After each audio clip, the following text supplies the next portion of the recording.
Assalamu alaikum wa rahmatullahi wa barakatuhu. Bismillahir Rahmanir Rahim. Alhamdulillahi Rabbil Alameen. Wassalatu wassalam ala Sayyidina Muhammad wa ala alihi wa sahbihi wa sallam. Inshallah, with this session, I will continue reading from Imam al-Nawawi's At-Tibyan fi Adabi Hamalat al-Quran, translated as Etiquette with the Quran. And in the last session, we read all of chapter 8, which concerned various times and occasions and situations where the Quran is emphasized or certain portions of it are emphasized. And inshallah, with this session, I will begin chapter 9, which concerns writing the Quran and respecting the Mus'haf. And this is on page 110 of the book. So in this chapter, Imam al-Nawawi is going to talk about many rulings and etiquettes related to the written text and the printed text of the Quran.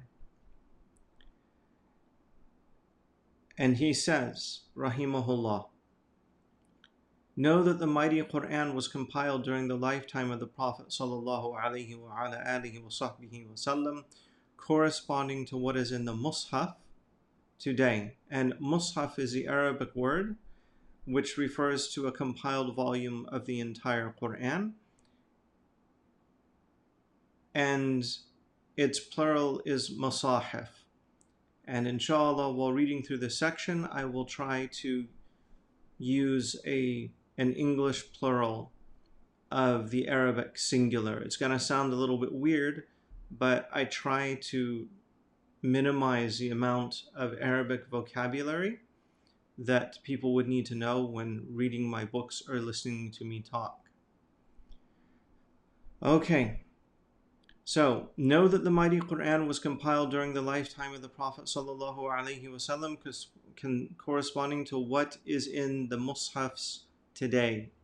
But it was not gathered as a Mus'haf during his lifetime. Rather, it was preserved in the hearts of men. And there were groups of the companions, radiyallahu ta'ala anhum ajma'een, who had memorized its entirety, and others who had memorized its parts. So during the time of the Prophet sallallahu alaihi wasallam, during his lifetime, the Quran was not written from beginning to end in a single spot.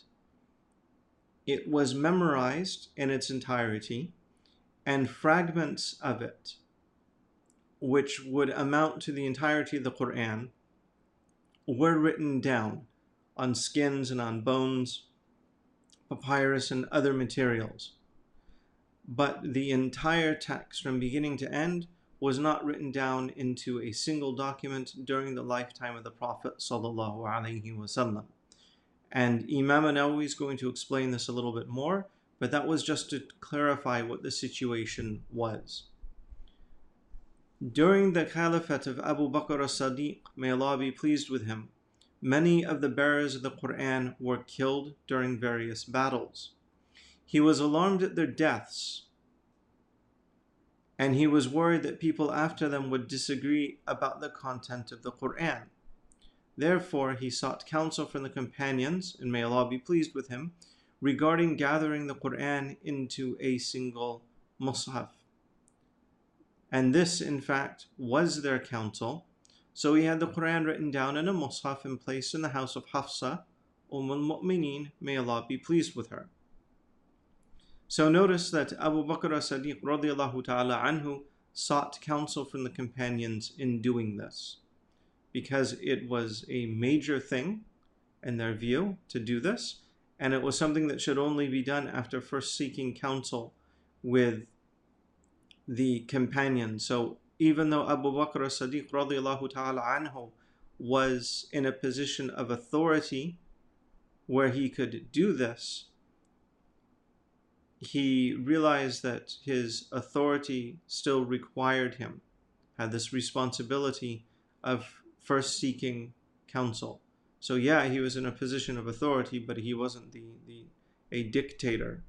who could simply decide to do whatever he wanted without having to ensure that his every decision would be compatible to what would please Allah subhanahu wa ta'ala. And he didn't rely on his sole opinion on this. Rather, he would seek advice and try to build consensus. All right.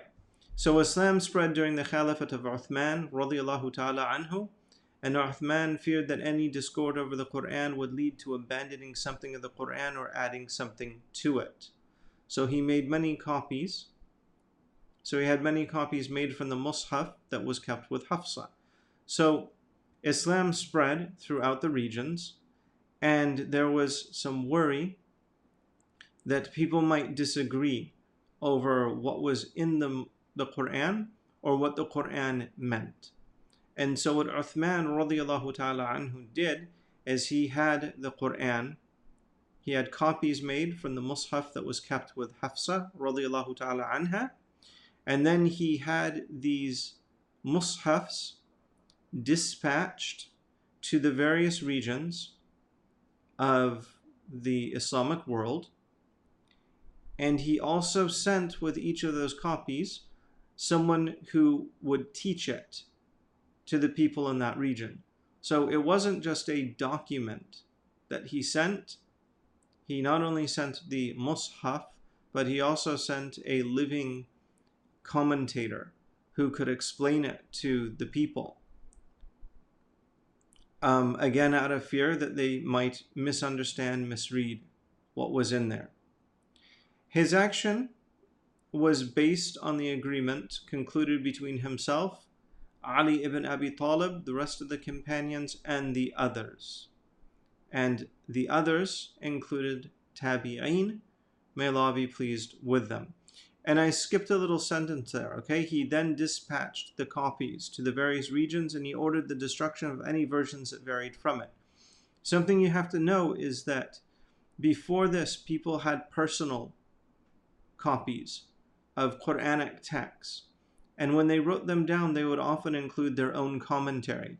And it could be difficult for people to differentiate between what the person who wrote it down knew was part of the Mus'haf and what they considered to be a commentary. Now, someone who knows the Quran is going to know which is which, right? But if we're operating with this concern that future generations might not be able to differentiate one from the other, now it's starting to make sense. Okay, so as an application of nasiha or sincerity to Allah and His books and His messengers, Uthman radiallahu ta'ala anhu wanted to make sure that there would not be any confusion. So the standard copy of the Mus'haf was dispatched along with someone to teach it, and things that people had written down themselves, they submitted to being destroyed. And it's important to note that Ali ibn Abi Talib radiallahu ta'ala anhu agreed with this because he's one of the people that had his own copy. Now, at this point, you might be asking, okay, wait, so if the Quran was written down on various objects, if the entire text was written down on various objects, and it had been memorized in its entirety by heart and by many companions, why didn't they write down the entire thing too during the time of the Prophet sallallahu alaihi wasallam?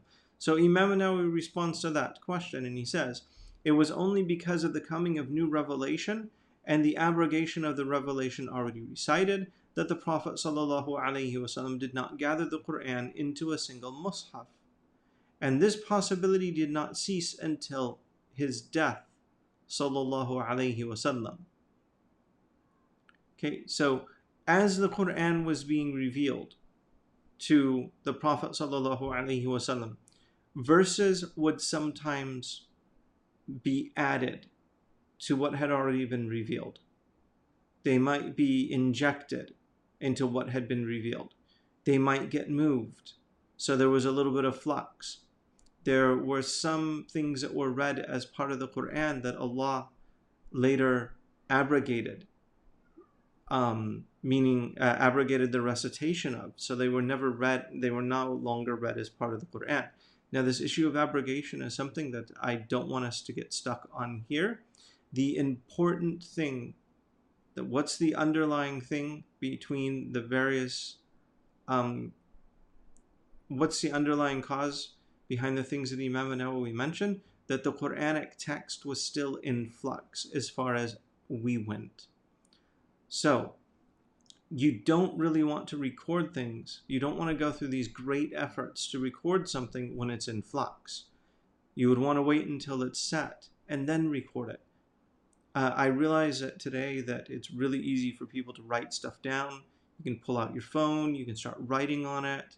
You don't have to go buy more paper. You don't have to worry about ink.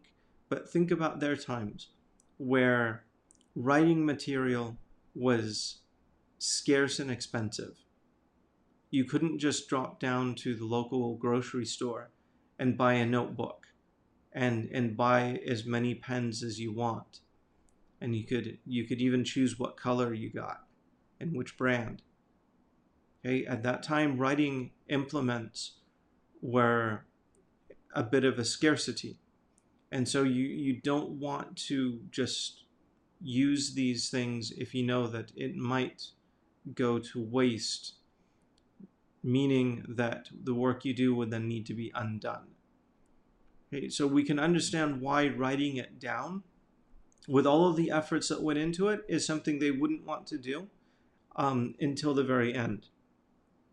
And if you're writing down pieces, then if that piece doesn't change, you're safe. But if you write down a complete mushaf from beginning to end, any change whatsoever will require you to undo the entire work. Okay.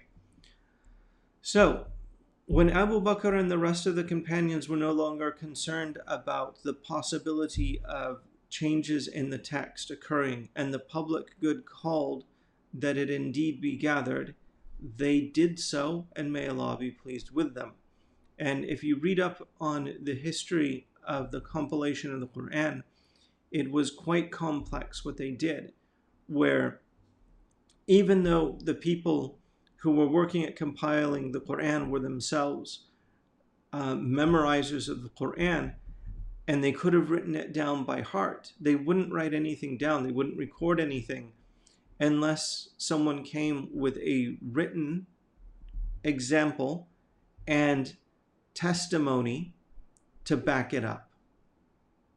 And the reason to do this was to make sure that you had a public record that the public agreed upon, that nothing was going to be based on a single individual. Rather, it was going to be based on community witnessing and consensus. There is disagreement over the number of mushafs that Uthman radiallahu ta'ala anhu sent out. Imam Abu Amr ad-Dani said that the majority of the scholars are of the opinion that Uthman radiallahu ta'ala anhu had 4 mushafs written and sent 1 copy to each of the regions of Basra, Kufa, Sham, Greater Syria, or the Levant, and the last one he kept with himself. Abu Hatim as-Sajistani said that Uthman wrote 7 mushafs and sent 1 copy to each of the regions of Mecca, Greater Syria, Yemen, Bahrain, Basra, and Kufa, and he kept 1 in Medina. And keep in mind that with each of these copies, he sent an individual to then read and explain it and teach it to the masses. This is a synopsis of what is associated with the beginning of the Quran's compilation as a mushaf, and there are many rigorously authenticated hadiths concerning this, and there have been many, many books written about this in detail. Now, the word mushaf itself, Imam al-Nawawi says, there are 3 pronunciations of the word mushaf. There's mushaf, mishaf, and mushaf. So that first vowel on the meme, there's 3 different variations for it. It can have a dhamma, it can have a kasra, it can have a fatha. All of these have been recorded from the language of the Arabs at the time of revelation. And the first and the second are well known. Mushaf and Mishaf are both known. And Abu Ja'far al-Nahas and others mention the third as being a possibility. So the lexicographers, the people that compiled dictionaries and lists of Arabic terms, they've recorded all three of those, with the first two, Mus'haf and Mishaf, being the most common. The scholars agree that it is recommended to write down the Quran in a Mus'haf to beautify and make clear its writing and to be precise in its calligraphy without writing the letters in an elongated or oblique manner. So it should be beautified, but the letters should still be clear. They should be very legible. It should not be written in a manner that it becomes difficult to tell what's being done.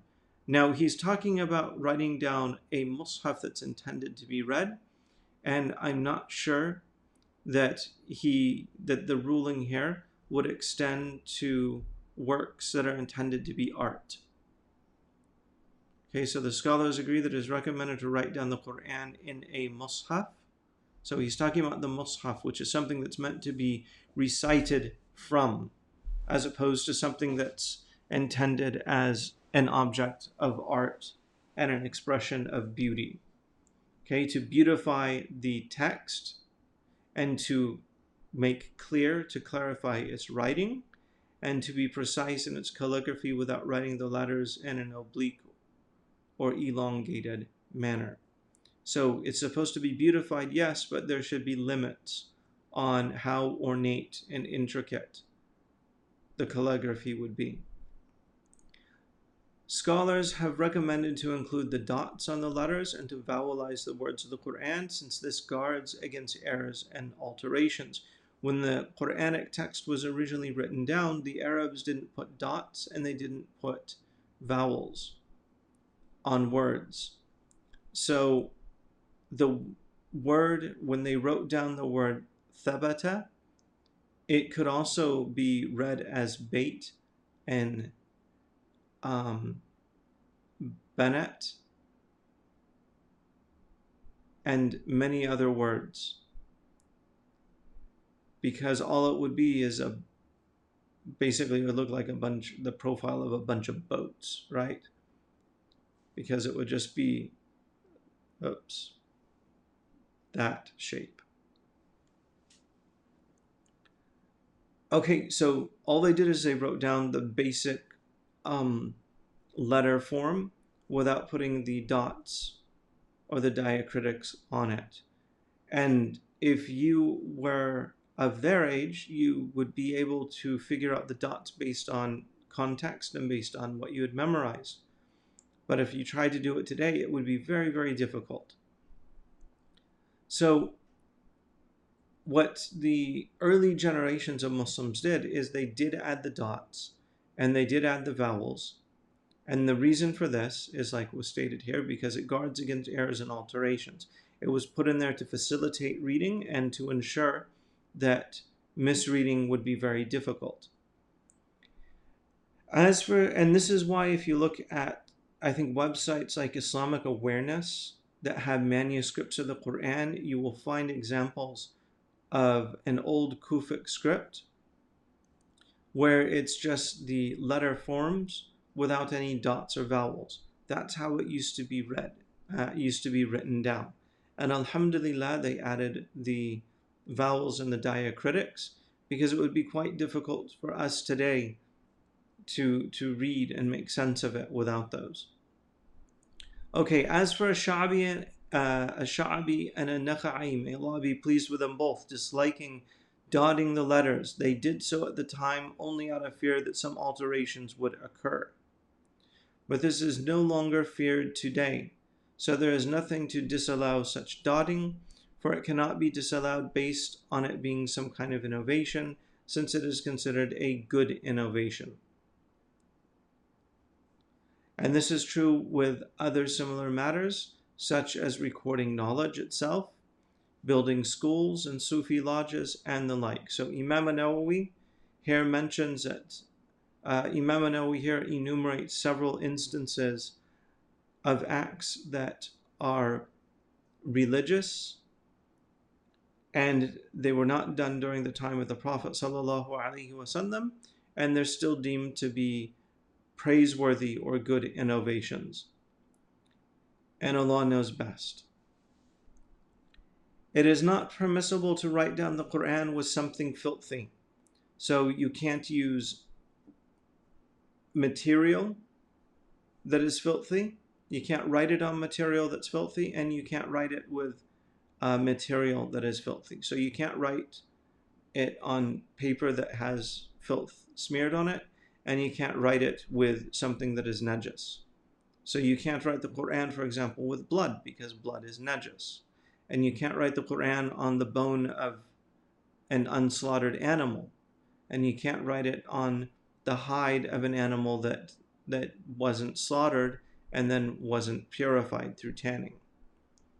Okay, and those are some examples of objects that someone might use with a sound intention. And I'm sure that if we sit down for a few moments, we can come up with examples of what individuals who want to desecrate the Quran would use. Okay, so it is not permissible to write down the Quran with something filthy. The Shafis opine that it is offensive to write the Quran on the wall. Earlier, Imam al-Nawawi mentioned this, but he also mentioned an exception of it being okay to put Quran up in the mihrab, or the niche that the Imam would face while reciting and leading prayers. So we Shafis are a little bit strict on using the Quran as decoration. With regards to this matter, we previously mentioned the opinion of Ata, and we also mentioned that if a passage of the Quran is written on something edible, then there is no harm in eating it, but if it is written on wood, it is offensive to burn it. And you can go back, I think, to page, might have been around 102 where this came up, not sure. Muslims have consensus that it is obligatory to protect and respect the Quran. It is obligatory to respect the Quran and to protect it from disrespect and harm. Our Shafi companions and others have said that if a Muslim places a mushaf and Allah Most High is our refuge from this occurring, have said, what have they said? Our Shafi companions have said that if a Muslim places a mushaf in a garbage receptacle, so in the garbage dump, in the trash can, he becomes a disbeliever. Okay, a non-Muslim is already a disbeliever. We know this, all right? But if a Muslim were to do this, knowing what he's doing, that he's placing it into the garbage receptacle, this would be an act of disbelief. They also said that it is unlawful to use the mushaf as a headrest. Indeed, it is unlawful to use any book of knowledge as a headrest. So, reclining on something, sitting on something, placing your head on something, these are not how you respect something. Rather, they're things of disrespect, and that they show that the object that you put beneath you is beneath you. Now, there is an exception that's made here, which is when putting it underneath your head is the only way to protect it, or is the best way to protect it. Sounds really far-fetched, right?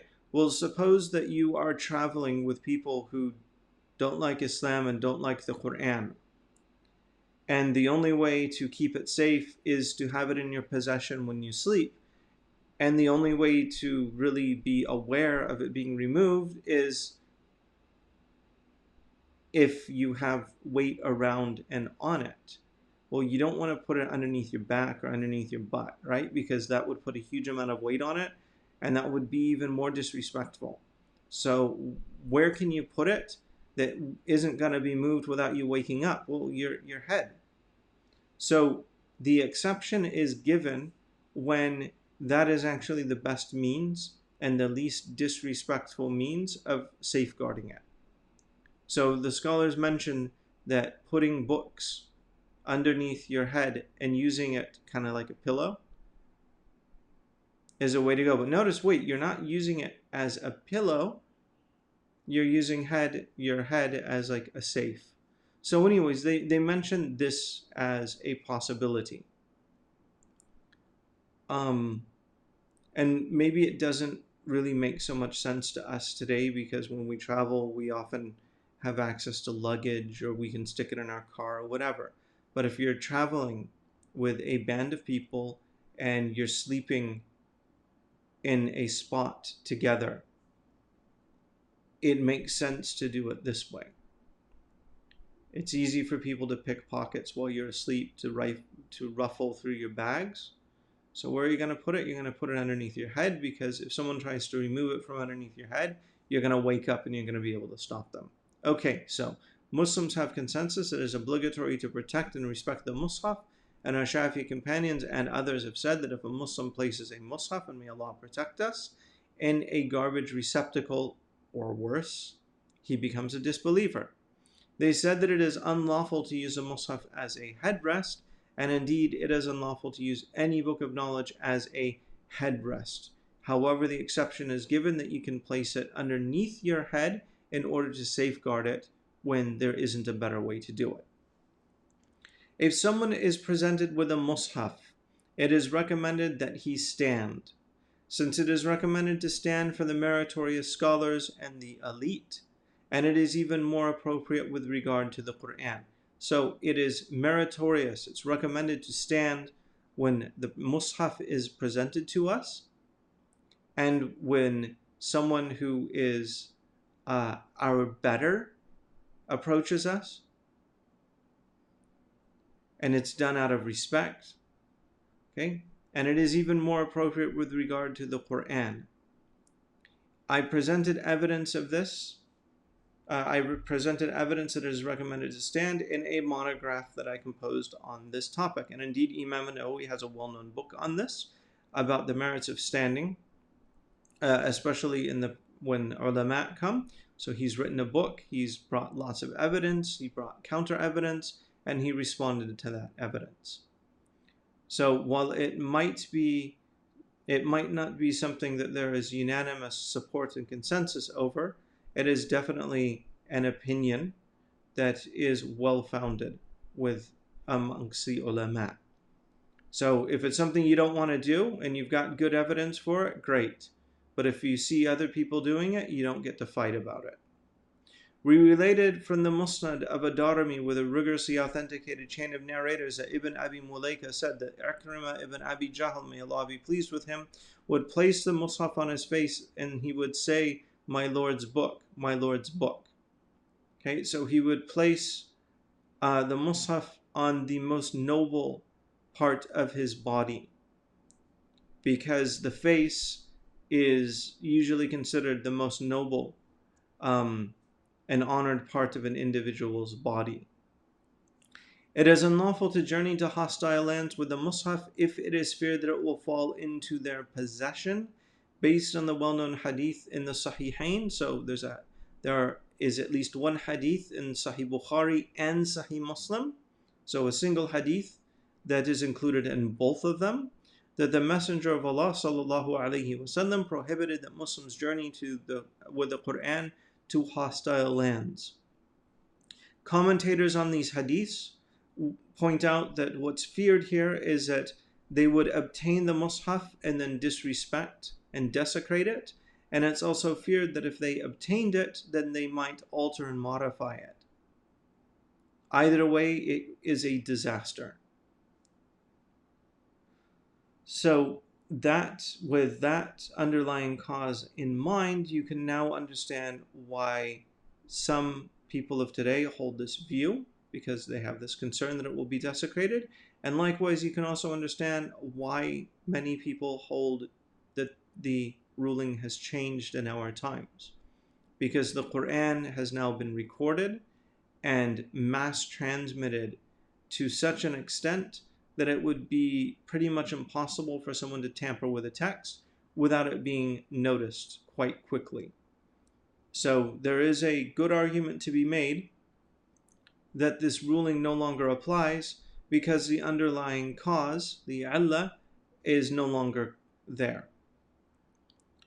Now, while that might be true in general, I'm sure that we can come up with scenarios today where you wouldn't want to take a written mushaf with you out of fear that it would be abused or that it would be taken away and desecrated.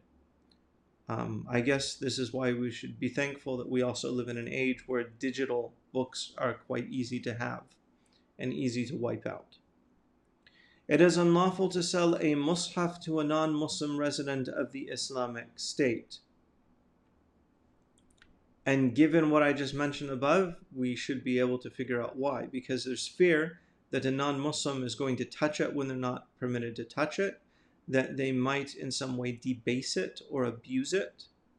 And if that was the case with non-Muslim residents of the state, who can be held accountable for their actions, what do you think the ruling is going to be for people who aren't residents of an Islamic state and aren't in any way beholden to respecting the mushaf? So it is unlawful to sell a mushaf to a non-Muslim resident of the Islamic State.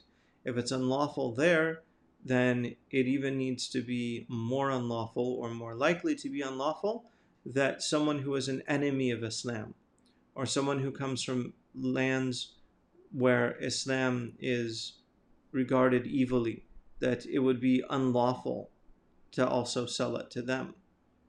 Imam al-Shafi has two, and by the way, the unlawfulness applies to who? The person selling it. Because they're the ones who, the Muslim is the one who said that they agree to adhere to Islamic law, and the dhimmi, the non-Muslim resident of the Islamic State, is someone who has agreed to adhere, although there's a little nuance there that it had to have been in their contract. Okay, Imam al-Shafi has two opinions concerning the validity of the sale. The most sound opinion is that it is invalid, and the second is that the sales transaction is in itself valid, but because it is unlawful that a mushaf be sold to a non-Muslim and put into their possession, he is immediately ordered to remove it from his possession. So out of showing proper respect to the mushaf, we don't allow them to have control of it and for it to be in their possession. Okay, so if it's a valid sale, they can own it, but they can't keep it in their possession. So why might they want to own it? Maybe because they're an art collector. That's a possibility. And they might want to sell it off. Allahu alam. Fiqh has several rulings here where the respect of the mushaf and the respect of Muslims is placed higher than the interests of non-Muslims. Okay, so the most sound opinion is that the sale is invalid. So property transfer would not actually have taken place, and so the seller would be given back the mushaf and the buyer would be given back his money. And Allah knows best. Someone insane or a youth who has not yet reached the age of discernment is forbidden from carrying the mushaf out of fear of violating its sacrosanct nature out of ignorance. So someone who hasn't reached the age of discernment, meaning that it's someone who we can't rely on them to dress themselves and feed themselves and to go to the restroom and clean themselves. And we can't rely on them to learn right and wrong and then act upon it. And we can't rely on them because they're not in an age yet. Their mental and social development hasn't reached a point where this is happening. Okay, children, it takes time for them to grow up, right? So we're talking about kids who they're in the stage of their lives where they're not morally accountable. Not only they are not morally accountable, they're not yet really fully capable of being moral actors. Now, if this is the case, if they can't be taught morality and expected to follow it, then we're not going to give them something that has the Quran written in it, because they might misuse it. And if they do, they're not the ones who are held accountable. Rather, it's going to be their guardian who gave it to them. Okay, so someone who is insane, or a youth who has not yet reached the age of discernment, in other words, someone who is not morally and legally responsible and accountable, is forbidden from carrying the Mus'haf out of fear of violating its sacrosanct nature, either out of ignorance or out of negligence. It is an obligation that the guardian or someone else responsible prevent this when he sees such a person about to carry a Mus'haf. So it's their responsibility before it happens. And it becomes, from what I understand, a wider community responsibility once they have put it into their possession. So if you're in a group and a parent doesn't prevent their child from doing this, once they have done it, you can, inshallah, rectify the situation. But you need to do so with as much kindness as possible. Right? If the child isn't yet violating the Quran, and inshallah they won't, then be gentle. Don't make them cry. Don't hurt their feelings. Because if you do so, you're going to establish, or you're on the way of establishing, a negative association between the child and the Mus'haf. So be very kind when you do this. And really, this whole topic should be covered in another lesson on commanding the right and forbidding the wrong and all of its associated conditions. Okay. The important thing is to know that it's the responsibility of the guardian and people in response and authority to prevent it from happening. But once it's happened, there's still going to be an obligation to remove it, and that obligation will extend to the people that observe it. And Allah knows best. It is unlawful for someone in a state of minor ritual impurity to touch or carry the Mus'haf. This has been covered, and some of the rulings we're going to get here were covered in the beginning of the really long chapter in this book. So it is unlawful for someone in a state of minor ritual impurity to touch or to carry the Mus'haf. Okay, to touch it, to bear its weight. So when we say touch, it means coming into direct contact between the person and the Mus'haf. And typically when I say direct contact, what I'm talking about is that something that is either your skin or something that is attached to your skin and will move with it. Whether it be clothing or like a band-aid, as opposed to something that you're just holding and easily becomes disconnected. Okay, it is unlawful for someone in a state of minor ritual impurity to touch or carry the Mus'haf, and it is the same whether one carries it by its strap or something else, whether connecting the book itself, the margin, or the cover. So it's unlawful to touch or carry something that is a fixed part of the Mus'haf. It is unlawful to touch the bag, cover, or box in which the Mus'haf is contained. And this is the preferred opinion. Now, I'm going to leave this for you to ponder, but what about a digital Mus'haf? What about all these Quran apps we have on our phone? What's their ruling? And does it change whether the app is open on the screen, or whether it's in the background still running, or whether we haven't opened it yet since we booted up? This is the preferred opinion, right? That we can't touch the Mus'haf, and whether it's the Mus'haf itself, what's permanently fixed to it, or what it is placed within. This is the preferred opinion. There is an opinion that these latter three, okay, touching the bag, the cover, the box in which it is contained, are not unlawful, but it is a weak opinion. If the verses of the Quran are written on a board, the board then assumes the ruling of a Mus'haf, whether the amount written is little or much. So that's the ruling of posters that have the Quran on it, and other artwork that has the Quran on it. If you're writing down Quran for the sake of study, that's its ruling. It is unlawful to touch the board when one has minor ritual impurity.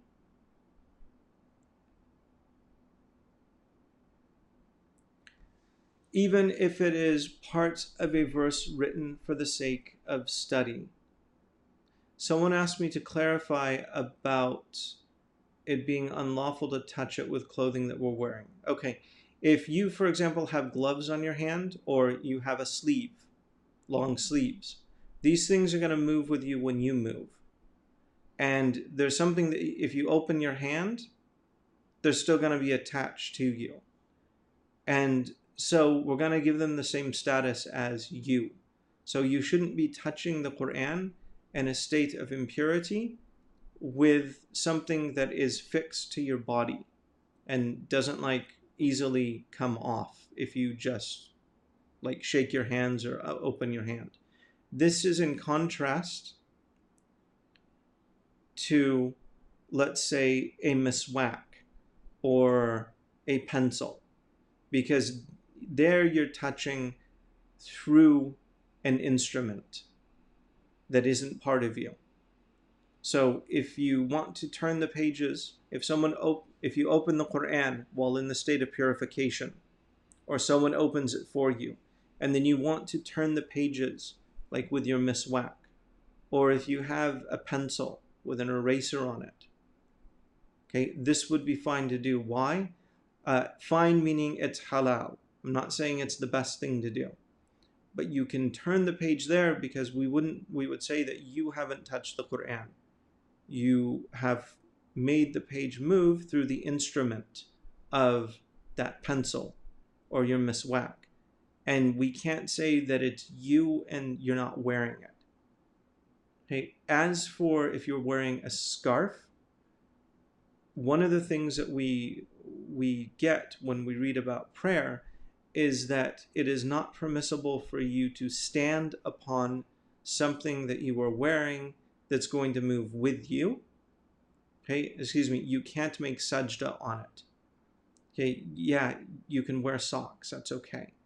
But something that you're wearing shouldn't come between your forehead and your hands, because those are considered part of you. So this is why, as far as I understand, we can't use an object that we're wearing when turning the mushaf.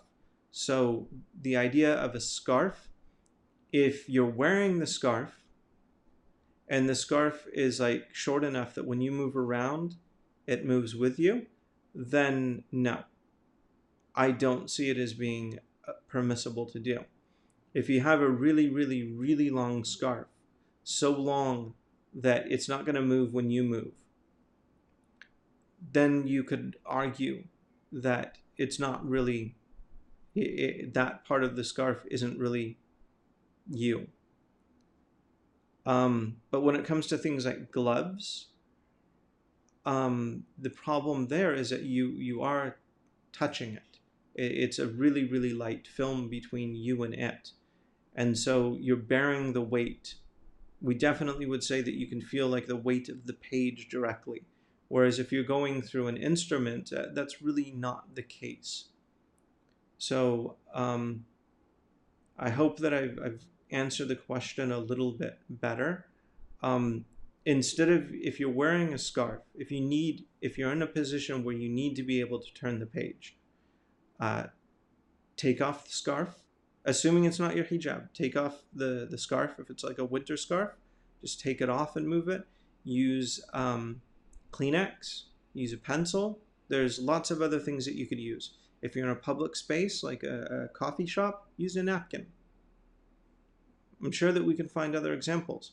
Miswak, if you got it, a toothpick, just something that will allow you to move the page without you having to bear the weight directly with your hand or your body, or something that's immediately on it.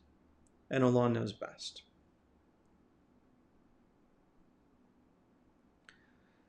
Okay, so So that covers minor ritual impurity. And something to notice is what we're trying to avoid is either placing our weight, the weight of our body, in some way directly on the Quran. Okay, so we were trying to avoid the Quran bearing our weight directly, or us bearing the weight of the Quran directly, because that's what we're talking about when it comes to like touching and carrying. Our Shafi companions have two opinions regarding someone in the state of minor or major ritual impurity or menstruation touching the pages of the Quran with a stick or something like it. Okay, like a miswak or a pen or a stylus. So I've already talked about this. I should have just waited. I actually thought that we had talked about it in the past, and I was trying to remind people. Instead, this is where it comes up.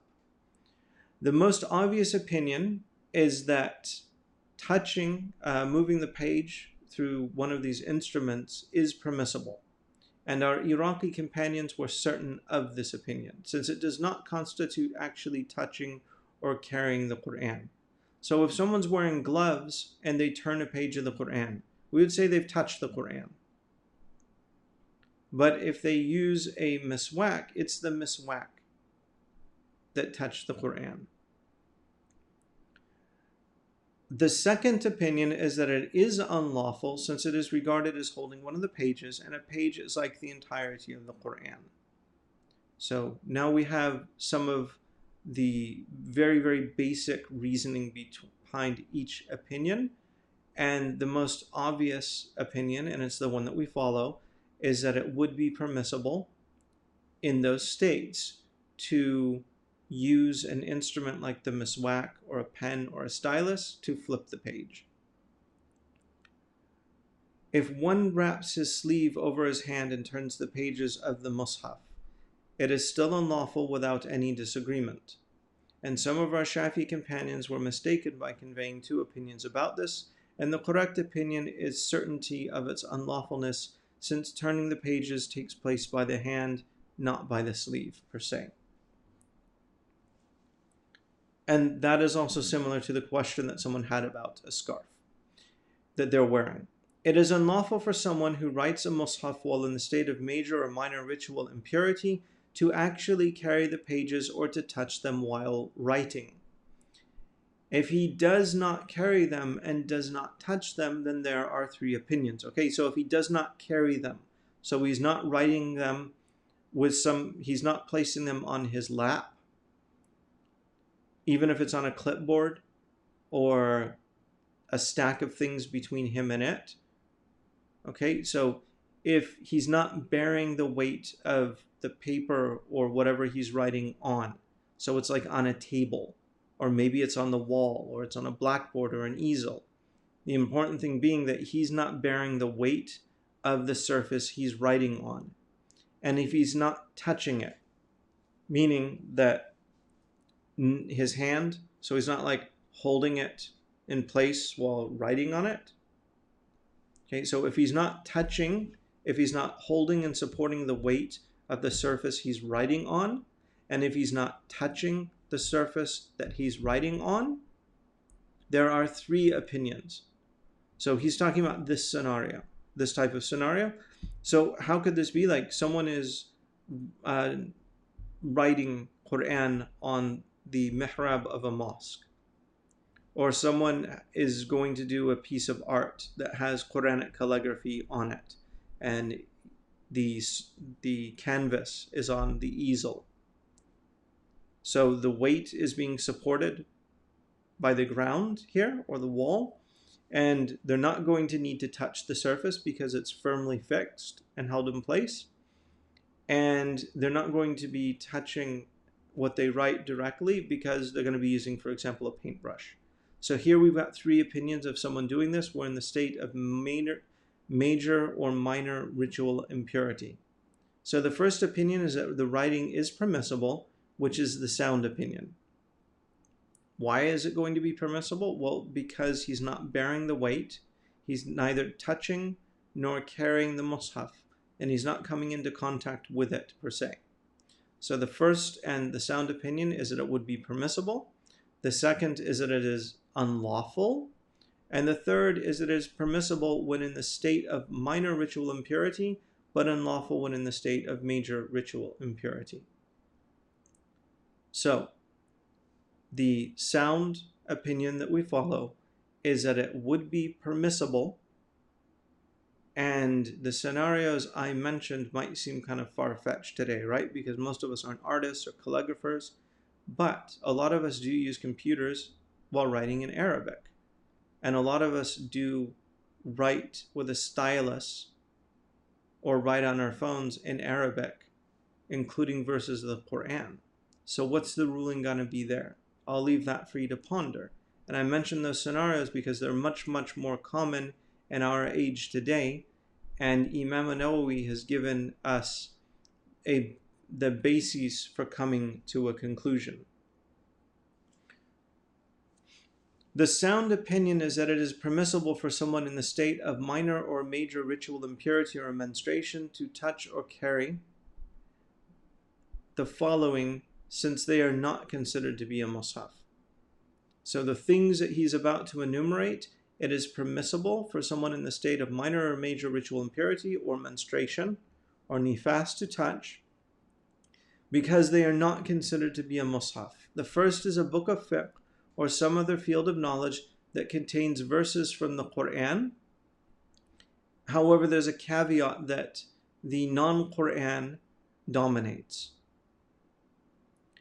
The second is a garment embroidered with the Quran. Permissible, but it doesn't mean that they should. The third is a gold or silver coin which has been engraved with Quran. The fourth is luggage whose contents include a mushaf. Okay, luggage. One might ask then, what about a bag? Like your school bag or a purse? A purse that has many, many other things in it. Or a bag that has many, many other things in it. Where you've got enough stuff in it that you could say that you're carrying the bag and you're not carrying the mushaf. Or the mushaf just happens to be in there, okay? Also a wall, pastry, or bread engraved with it. So these things are not considered to be the mushaf, and the reasons for this are something that we'd have to cover at some other time. Note that there is an opinion that it is unlawful. So out of the sake of precaution, when we can, we should avoid touching them. Back on page, well, I'm not sure what page, but earlier it was mentioned that wearing clothing decorated with the Quran is offensive. So wearing clothing decorated with the Quran is offensive. The Chief Judge, Abu Hassan al-Mawardi, said in his book Al-Hawi, and Al-Hawi is a huge book. It's I think well over 1 million words long. It's quite huge. Okay, so the Chief Judge Abu Hassan al-Mawardi said in his book Al-Hawi, it is permissible to touch garments embroidered with the Quran, but it is not permissible to wear them without any disagreement, since what is intended by wearing them is obtaining blessing through the Quran. Okay, so that's why he makes the differentiation between those two. Okay, so he says it's permissible to touch garments embroidered with the Quran, but it's not permissible to wear them. Why would you wear a garment with Quran on it? Because you want some sort of blessing of the Quran, like you want to be protected by it. And if we go to like Islamic museums, it's very easy to find examples of, or specimens, I guess is the right word, of shirts that warriors would wear that had Quran and other things written on it for the sake of protection during battle. Okay, so what I just mentioned here and what I tried to explain a little bit is Imam al-Mawardi's position. He said that it is permissible to touch those garments even though that they have Quran embroidered on them, but it's not permissible to wear them, with the distinction being obtaining barakah, or the intent to obtain barakah. However, Imam al-Nawawi notes this statement of his is weak, and no one agreed with him about this from what I have seen. Notice the adab here of Imam al-Nawawi. He didn't say that absolutely no one has ever said it. He just said, no one has said it from what I have seen. So to the best of my knowledge, I haven't seen anyone agree with him. Because Imam al-Nawawi is acknowledging the possibility that someone did agree with him, but there's just no record of it, or there's a record but he couldn't find it, or he didn't find it yet. Indeed, Sheikh Abu Muhammad al-Jawaini and others were explicit that it is permissible to wear such clothing, and this is the correct opinion. And Allah knows best. It is unlawful while ritually impure to touch and carry a book of commentary of the Quran, a tafsir, if the amount of the actual Quran exceeds that of the commentary itself. Now keep in mind that when we talk about Quran and Mus'haf here, we're talking about the Arabic text, because English or any other language other than Arabic, this isn't considered Quran. It's not considered the Mus'haf, it's considered a tafsir. So it is unlawful while ritually impure to touch and carry a book of commentary of the Quran if the amount of the actual Quran exceeds that of the commentary itself. So if your translation of the Quran comes with the Arabic text, you need to try to establish whether the amount of translation is equal or exceeds the amount of Quran. If the commentary is more, which is the majority of tafsir literature, there are three opinions concerning this. The first is that touching it is not unlawful, and it is the soundest opinion. Okay, when he says touching it is not unlawful, he hasn't said whether it is merely mubah or whether it remains makruh. All he's done is he's negated that it's haram to do. So if the majority is tafsir, non-Quran, the soundest opinion is that it would not be haram for you to touch it. It is and the second opinion is that it is unlawful. And the third is that if the Quran is in distinctive calligraphy, by being thick, red, or the like, then it is unlawful. And it is not, and if it is not distinctive, it is not unlawful. It's kind of an interesting opinion. So what is he talking about if it's distinctive calligraphy? So it's been written in red, or it's been written in between, for example, parentheses. What if it's been written in a box with the entire Mus'haf? This isn't what he's talking about. He's talking about cases where Quran and non-Quran are written on the same line or in the same paragraph, so that there's a possibility that they might be confused. But once you start distinguishing them in the running text, according to this opinion, you can't touch it anymore. And the thing I mentioned about the Mus'haf being printed continuously, which is the case of a lot of tafsirs that are printed today, all of the sheikhs I've studied with said that this is going to continue to have the ruling of the Mus'haf, because all we've done is the Mus'haf is in the center, and what's written on the margin of the book, it's similar to if you had written on the box. It's part of the packaging of the Mus'haf, and it's connected to it. And here the Quran is definitely distinct. So the sheikhs that I studied with who do follow that first opinion, if you have a Mus'haf printed continuously on the page, and that's how some translations are done, it's still going to be considered a Mus'haf. In case it isn't clear what I'm talking about, let me see if I can find an example. Bear with me.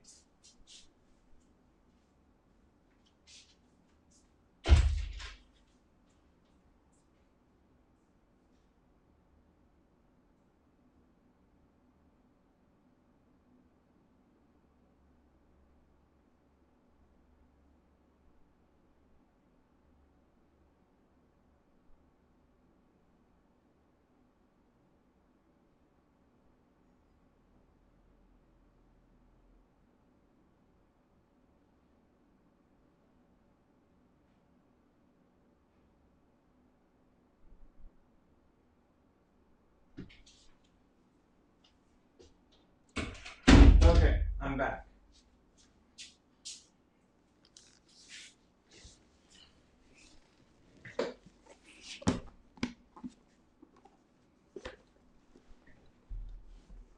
Okay, so a print like this. Oh, wrong camera. Oh no, it can't focus. Okay, but there you go.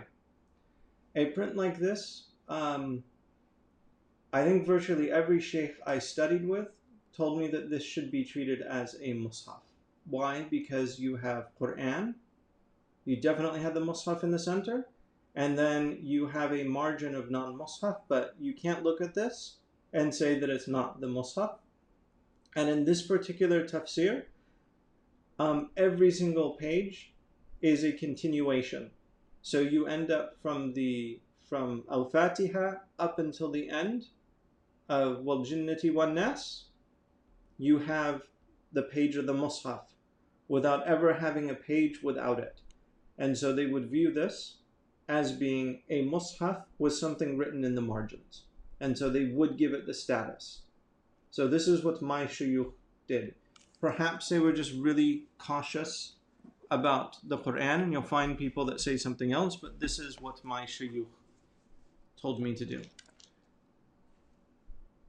If you can see this, can I get it to focus? Okay, here is Tafsir al-Jalalain on the top with commentary, and it's a little bit bold, right? They've tried to put the Quran as a little bit bold, and so it would be distinctive. And they've also put lots of harakat or diacritics, and it's very easy to distinguish the Quran from the non-Quran. So that right there is what Imam al-Nawawi is talking about in this third scenario, okay? So if the Quran isn't a distinctive calligraphy by being thick, bold, red, or the like, it would remain unlawful because it's all strung together, right? But there it was bold. So here's an example of, and this is from Tafsir al-Khazin, but I think in the outside. Okay, so this is Tafsir al-Khazin and Tafsir al-Nasafi. Here, the only thing that distinguishes it would just be the parentheses. So the way that they printed it is they put it in parentheses. In the original manuscript, it was probably in red. Is this going to be considered distinctive? Good question. But the thing is that definitely there is, okay, so obviously this is a majority thing, but we're still talking about opinion number 3. Is it distinctive? I'm not sure that it would really be considered distinctive just because it has those parentheses there. Out of precaution, yes, you would want to avoid it. All right, this is... Okay, so this one is Al-Bahr al-Madid by Ibn Ajiba. Yeah, I'm not really very good with trying to use this camera. Okay, so on this page here, you can barely see it, but there's Quran here and it's green, and then there's text. And here, even though it's written with Quranic script, it's broken up. And so if we go to the opinion that my shuyukh gave me, they would have considered the one where the mushaf is in the center and it's a continuous mushaf. They would have told me to stay away from that one unless I have wudu. Why? Because it's a mushaf with something written in the margin. And it would be like having it in a box. You can't touch the box, right? So that would have been their opinion to me. The last one I showed you where the mushaf where the text of the Quran was in green, but it was just chunks of it. Even though it's distinctive, they would have told me it's okay because of the majority. It's definitely a majority situation. And a similar thing would apply to the rest. So what are you going to actually do? That's between you and Allah, about which opinion you're going to hold yourself to. Now, we know the mu'tamid is that touching it would not be unlawful. Touching the book wouldn't be unlawful, even if there's something about touching the Quranic text itself. But how are you going to treat tafsirs where there's definitely a continuous mushaf in the center? I try to avoid them when I don't have wudu, because I can't hold that book without thinking I'm holding a mushaf. And if you find that within yourself, then for the sake of precaution, I recommend that you do the same.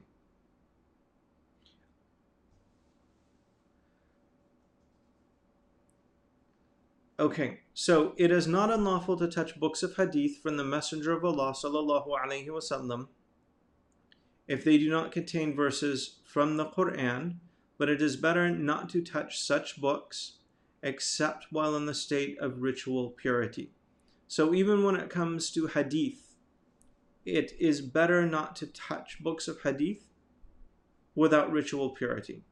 If they do contain verses from the Quran, it is not unlawful according to the Shafis, though it is considered offensive. So even if the majority of the book is not Quran, but rather hadith, we would still consider it offensive to do. And according to the Shafis, there is an opinion that it is unlawful, and this is found in some books of fiqh. For the people who are following in the session, who are saying, oh no, I've been doing it all wrong with touching the mushaf, and he touching something that has the Quran in it.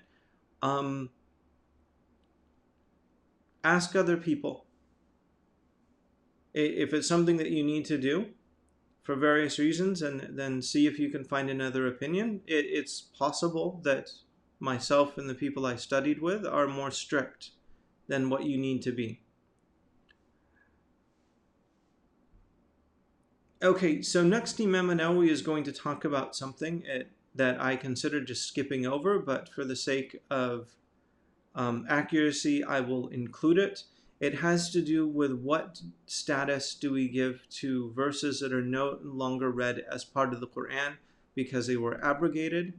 And the topic of abrogation is something that needs to be covered either in usul al-fiqh or in ulum al-Quran, the sciences of the Quran. What we are concerned with now is their status with respect to touching them. So that's all I'm going to get into.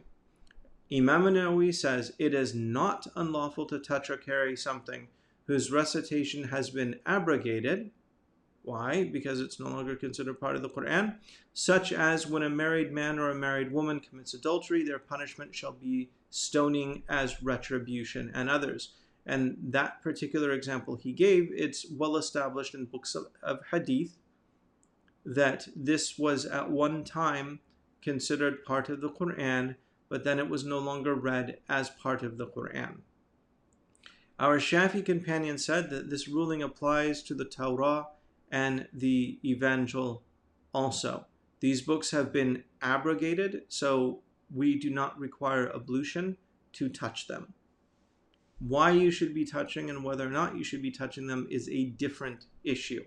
The issue here is, can you touch them without wudu? Imam al-Nawawi continues saying, it is unlawful without disagreement for someone with ritual purity, but who has a spot of filth on his body, which is not legally excused, to bring the mushaf into contact with that spot of filth. So, an example of legally excused filth might be blood, one's own blood. And an example of inexcusable filth would be large amounts of blood, someone else's blood, feces or urine, which can happen if someone has to change diapers, for example. Okay, so he says, it is unlawful without disagreement for someone with ritual purity who has a spot of filth on his body, which is not legally excused, to bring the mushaf into contact with that spot of filth. But it is not unlawful with another part of the body, according to the sound, well-known opinion that the majority of our Shafi'i companions and other scholars have held. So suppose that you have someone who has filth on their body, but they do have ablution. Can they touch the mushaf? Yes. But could they bring the mushaf into contact with the filth on their body? No. You cannot. So if someone has, for example,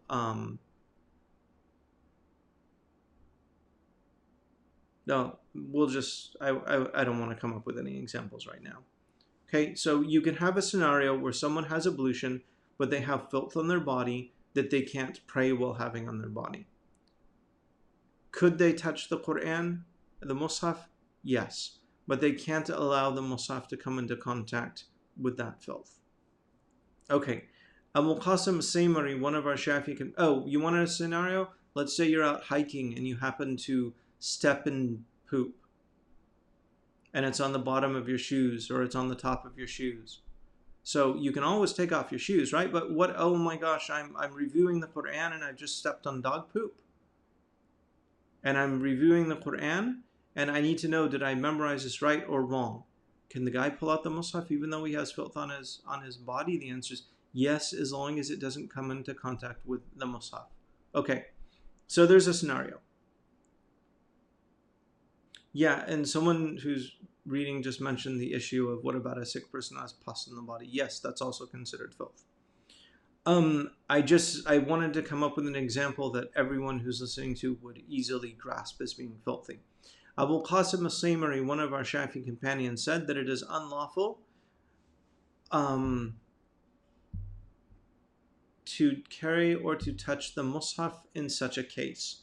Our Shafi'i companions declared him mistaken concerning this. Okay, so this is someone they have filth somewhere on their body or on their clothing, but they're not allowing it to come into contact with the mushaf. Abu Qasim al-Saymari, a Shafi'i, issued the opinion that it's still unlawful. Our Shafi'i companions declared him mistaken concerning this, and al-Qadi Abu Tayyib said that his statement of his is unanimously rejected. So in keeping with the well-known opinion, some of our Shafi'i companions said that it is offensive, but the preferred opinion is that it is not. So some of the Shafi'is would say, wait, so there's this difference of opinion. Some say it's okay. Some say that it's haram. Oh, let's just go into the middle and we'll say that it's offensive to do. So there is something wrong with doing it, but you're not going to be punished for it. Imam al-Nawawi says, no, it's actually, if we look at what the ruling is, the preferred opinion is that it's not even offensive. It's not unlawful and it's not offensive. So he mentioned that you have to have major and minor ritual purity to touch the Quran and to carry the Quran. What is someone who doesn't have water going to do? And what is someone who doesn't have earth to make tayammum going to do? Now, we talked about what someone in that case would do with respect to recitation, but what about interacting with the mushaf, with contact with the mushaf? He says, if a person with ritual impurity does not find water, and it is permissible for him to make dry ablution, whether his dry ablution was in preparation for prayer or something else, like reciting the Quran, it is permissible for him to touch the mushaf. Someone who finds neither water nor earth for ablution may pray in whatever state he is in, but it is not permissible for him to touch the mushaf because of his ritual impurity. Why is he allowed to pray? He's allowed to pray because he's ordered to pray. He can't pray, right? You can't pray. It would be impossible to pray without having ablution, right? But he can't get ablution. He still has to pray because praying on time is inescapable. But you don't have to touch the Quran, right? It's very easy to avoid the Quran in these situations. So we have this principle in fiqh that necessity can render the otherwise unlawful lawful out of necessity and to the degree actually called for by necessity. Okay, if you can't make wudu and you can't make tayammum, you still have to pray, because praying within its time is unavoidable. It has to be done. But you don't have to hold or touch the mushaf, right? You're not obligated to do that. Right? All things being equal, you don't have to touch or carry the Quran. We hold that it is permissible for him to pray only out of necessity of prayer when time is running out. If one had in his possession a mushaf with him and does not find someone to give it to for safekeeping, and he is incapable of making ablution or tayammum, it is permissible for him to carry it because of the necessity of safeguarding the mushaf. Okay? So someone who can't find water and they can't find soil, they're not supposed to touch or carry the mushaf. That's the general ruling. What if that is required in order to safeguard the Quran? Then they can do it. But it's an exception to the rule because necessity calls for it. Now, if they're in a position where they could stick it in a locker and lock it up, and they no longer have to fear that someone is going to steal it or abuse it, then that's what they're going to have to do, and the excuse to carry it goes away.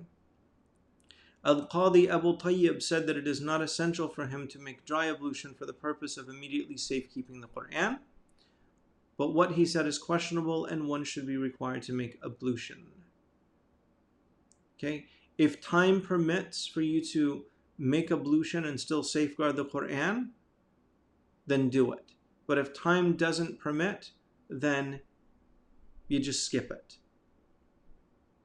So if you don't have ablution and the Quran is falling off of your desk and it's about to fall into the cat litter box, then you pull out all of your Jackie Chan ninja skills and you rush to grab it before it hits the ground without trying to make dry ablution in the process. Okay? So if time permits, yes, you need to make dry ablution. If time is not going to permit, then you just skip and you go ahead and you safeguard the Quran.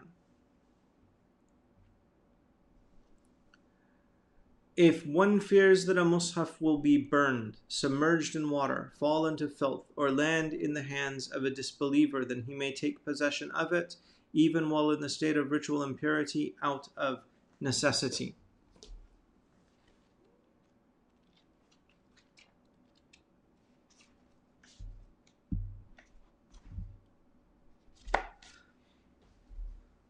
It is obligatory for the teacher and the guardian of a youth who has reached the age of discernment to require him to have ritual purity in order for him to carry the mushaf and the study tablet from which he recites. This is a question.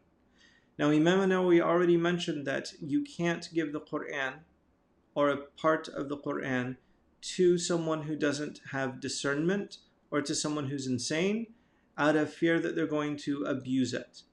What about a student? What about a youth or a child who's old enough that they do have discernment? You can teach them right and wrong. They can be expected to follow that.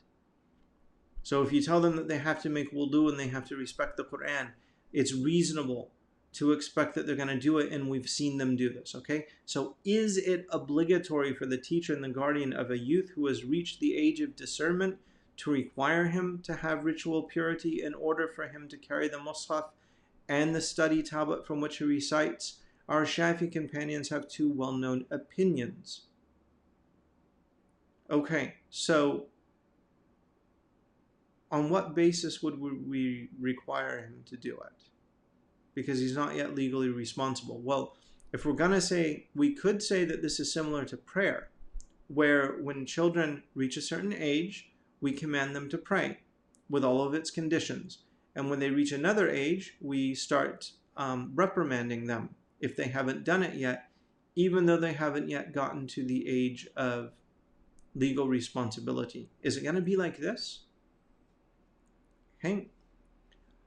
Well, the sounder opinion in the eyes of the Shafi'is is that it is not obligatory because of the ensuing hardship. If you want your kids to study, you want to facilitate it. And if it's not obligatory for them to do this yet, and they're not legally responsible yet, it really would be a massive hardship for the guardian or the teacher to require each and every student to do this each and every time. This is a little bit different to prayer. So anyways, that's the ruling. If you're teaching Quran to kids, it's good to encourage them to have wudu when they do it. Yes, this is undoubtable. But do we have to go out of our way to ensure that they have it? No.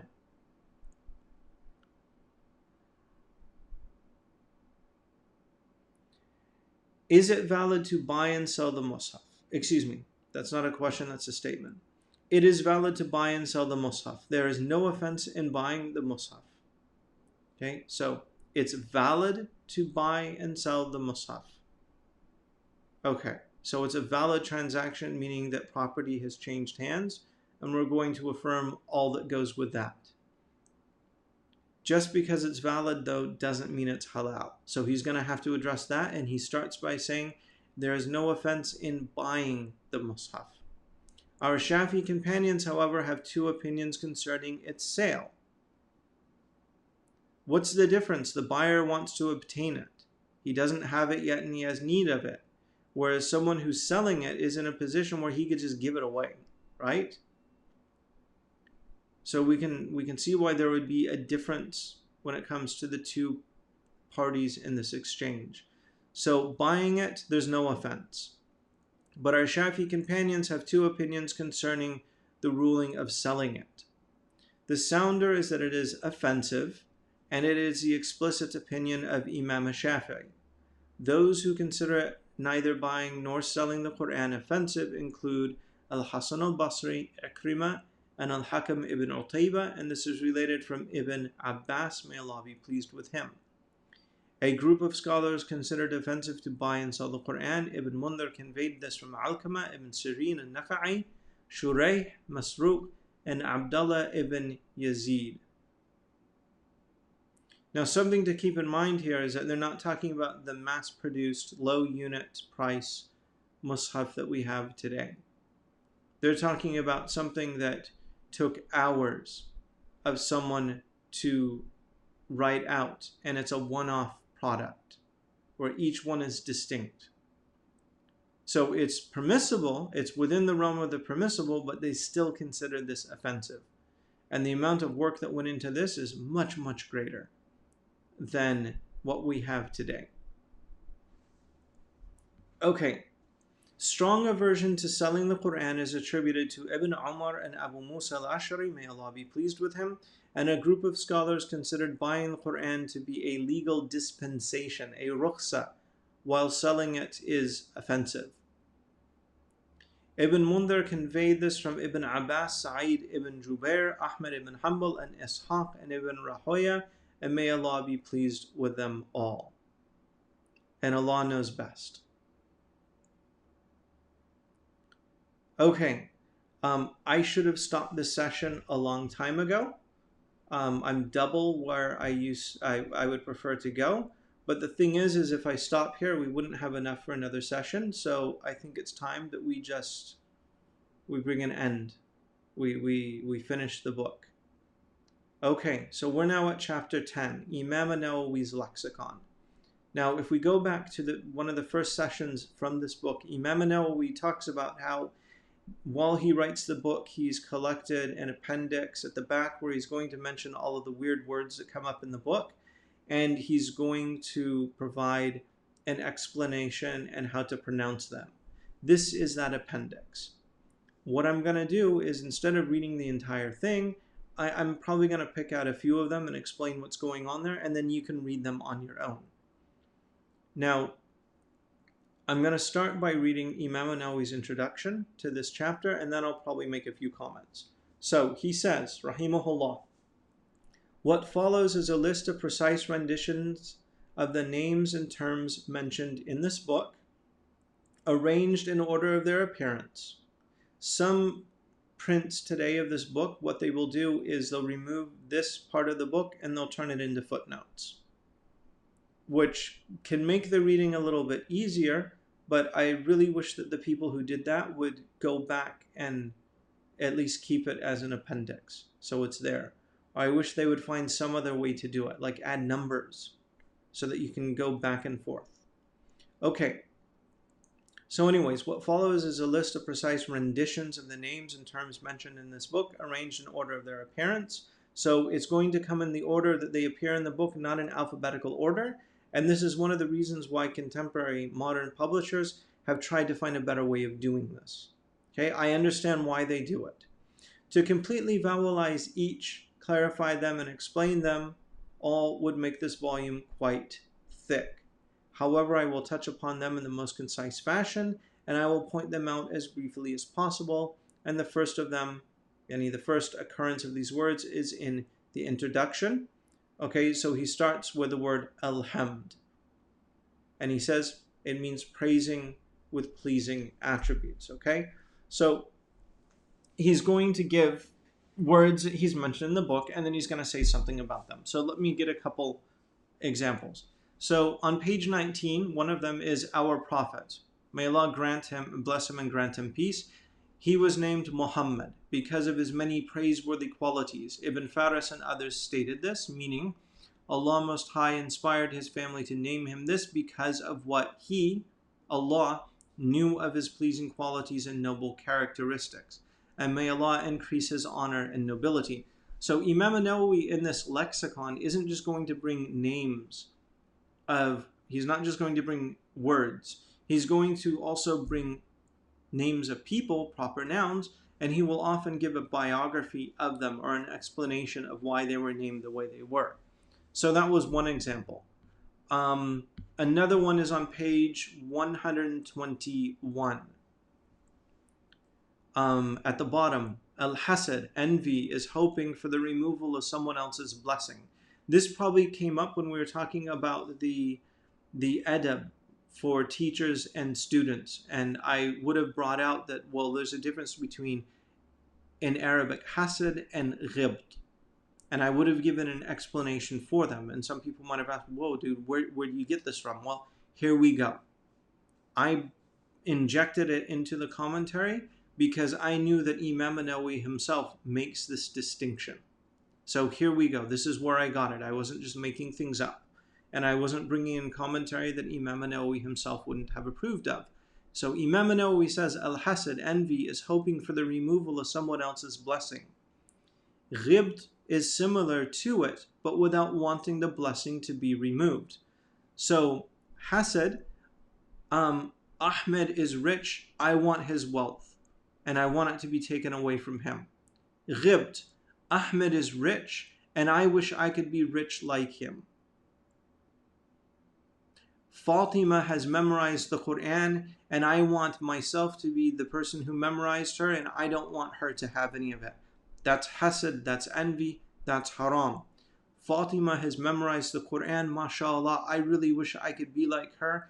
I wish that I could have memorized the Quran like her, without it being taken away from her. This is ghibt. Envy or hasad is unlawful, but ghibt in good things is praiseworthy and desirable.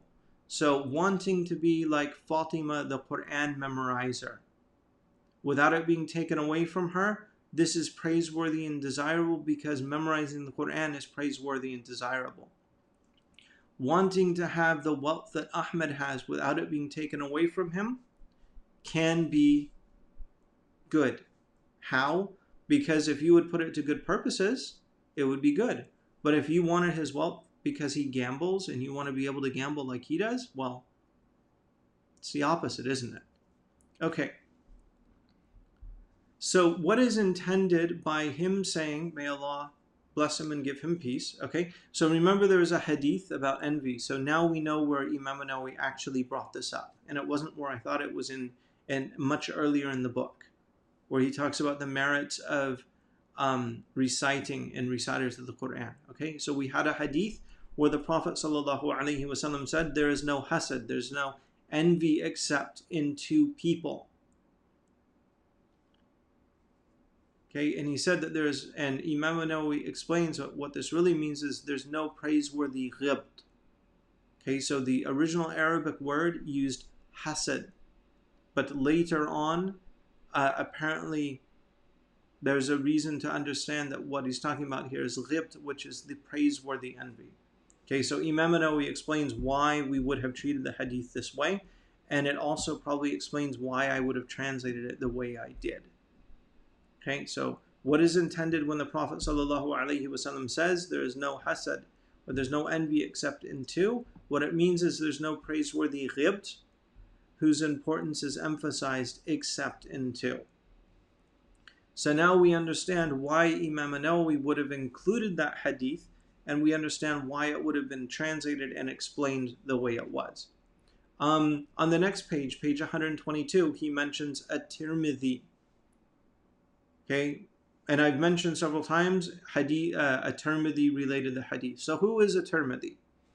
Okay, so this guy named at-Tirmidhi, the word Tirmidhi itself is an ascription to Tirmidh. And Abu Sa'id as-Sam'ani, who's apparently a lexicographer or geographer, said that it is an ancient land on the bank of the Balkh, which is called Jehun. When using it as an attribute, it is said Tirmidhi with a kasra on the ta and mim, and with a dhamma on them both, Turmudi.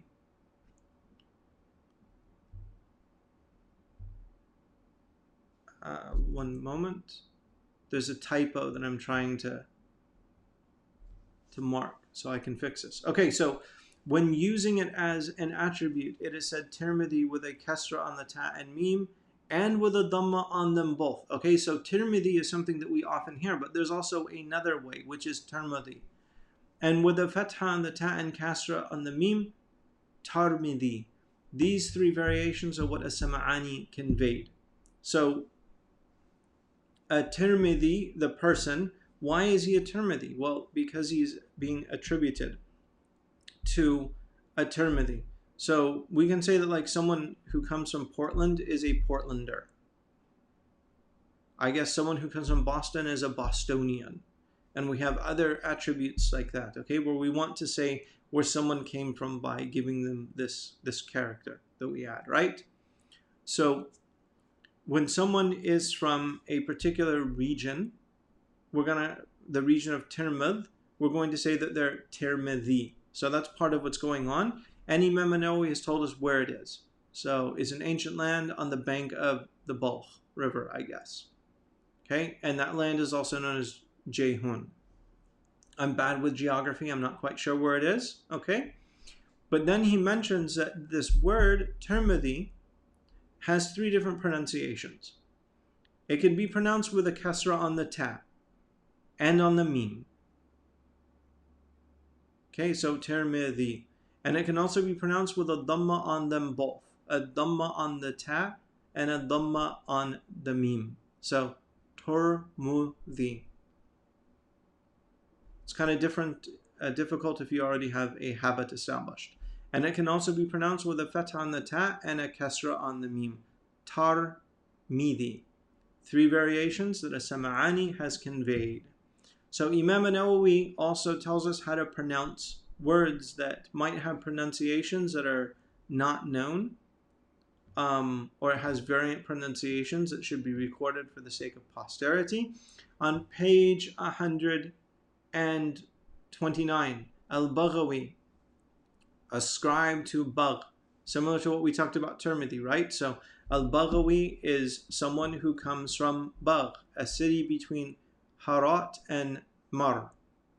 I guess this might be Merv, I'm not sure. So anyways, he comes between a city that is between these two different locations, and it is also called Baghshur.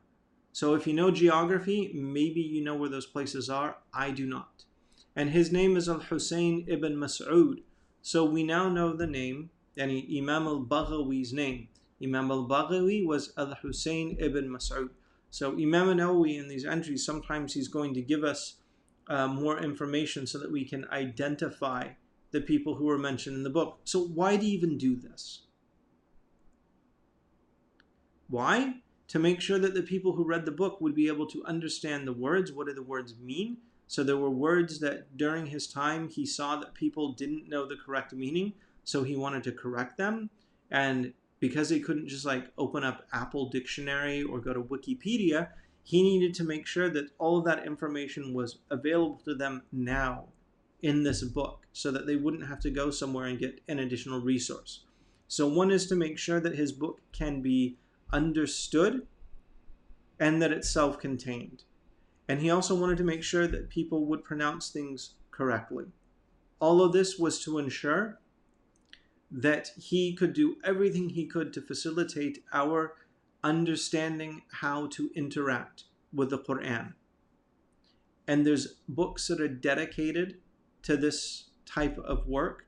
Imam al-Nawawi has his book, al-Asma' wal-Lughat, where it's in, I think, 2 or 4 volumes, where he does the same thing that he just did in this appendix.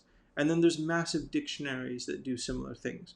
All of this is an example of nasiha, of having sincerity and concern for Allah and His books and for His messengers and for the Muslims in general. All of this painstaking work that was included in this appendix was there out of concern for us. When I originally translated this book, people advised me that I should remove this appendix because it really isn't so necessary. I could have just used footnotes.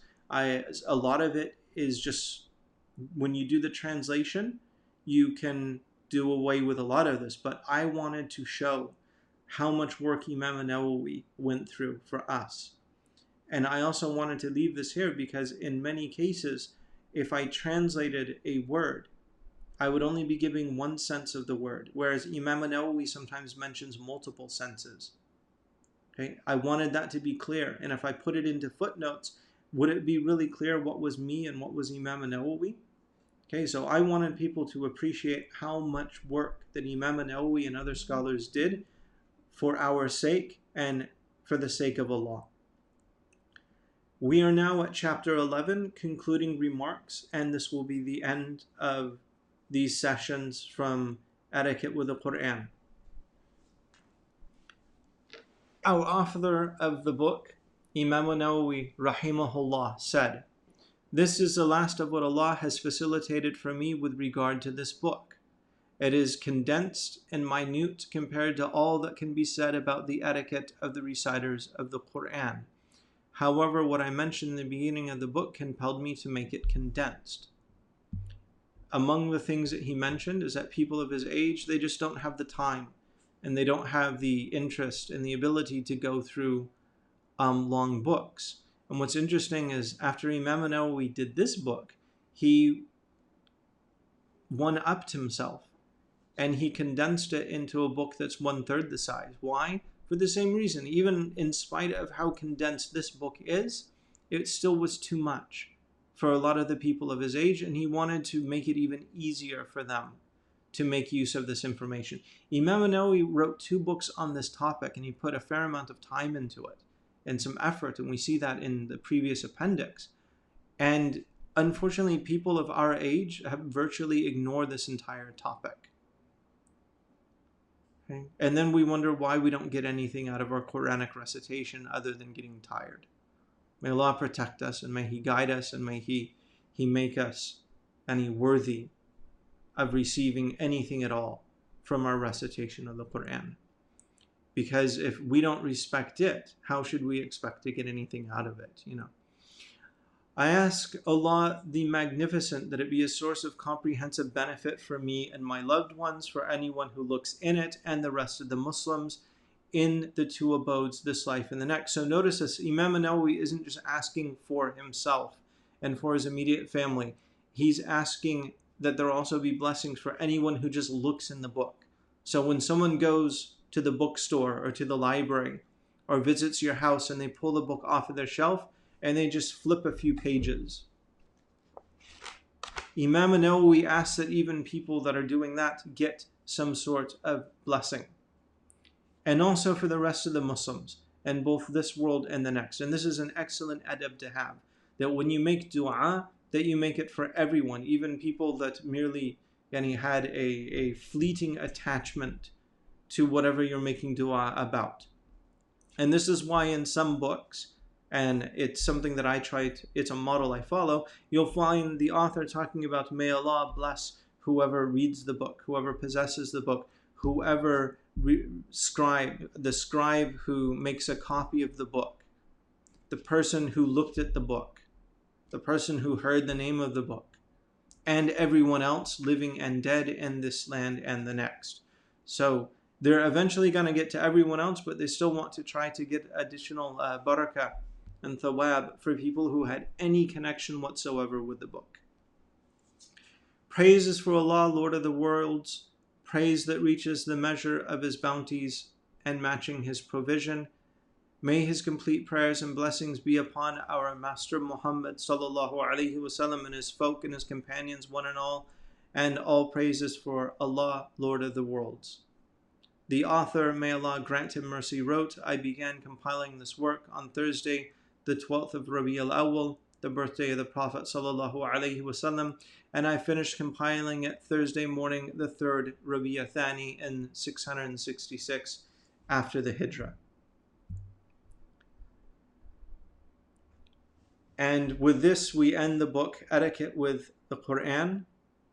And may Allah make us among the noble bearers of the Quran, among those who recite it, memorize it, study it, put it into practice. And success is only from Allah. Inshallah, before I depart from this, I ask that you make dua for the author of the book, that you make dua for the translator / reader / kind of teacher of the book, that you make dua for everyone who has participated with us through these lessons, as well as dua for everyone else. And you know the model I'm following on this, okay? So I also ask that you attempt to put into practice at least some of the things that you picked up as we read through this book. You're not going to be able to do it all at once. It's going to take time. Pick 1 or 2 things a day maybe and put them into practice. And inshallah, you'll eventually get a good bulk of it done.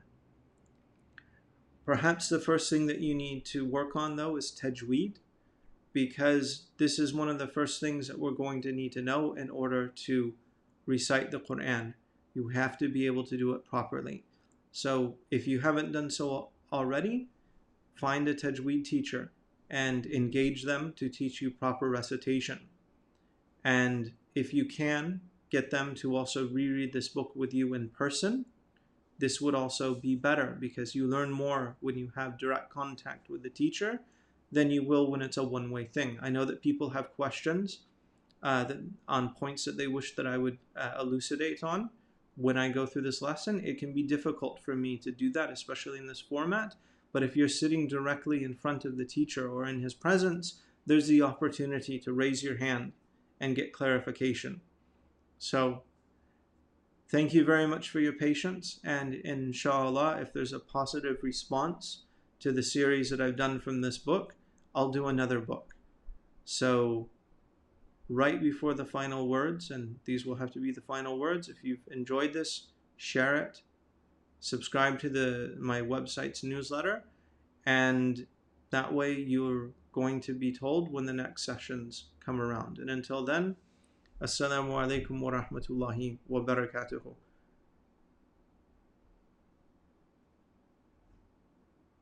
A quick postscript. If I've offended anyone or let anyone down during this, please forgive me.